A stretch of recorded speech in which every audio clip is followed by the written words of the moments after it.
Ուզում են համերաշխություն ձևավորել, ուզում են ազգային համաձայնության հասնել այս հարցի շուրջ,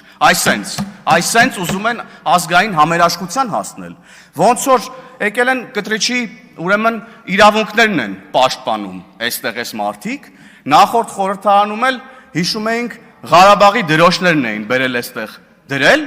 իբր Ղարաբաղի պաշտպաններն են, ուրա, մի շաբաթում գնացին, լուծարեցին Ղարաբաղը։ Մի շաբաթ հիմա եկել են կտրիչին են պաշտպանում, տենան կտրիչի ճակատագիրը ինչա լինելու, էլի կտրիչն էլ անգել իրանց ձեռը հիմա։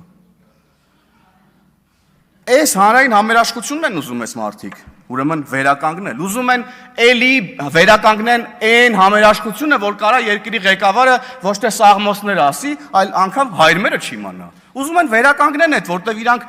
դիվահարվում են ամեն անգամ, սարսափում են, խառնվում են իրար, սաղմոս են լսում, խառնվում են իրար, որովհետև իրենց հոգևոր առաջնորդը դժվար թե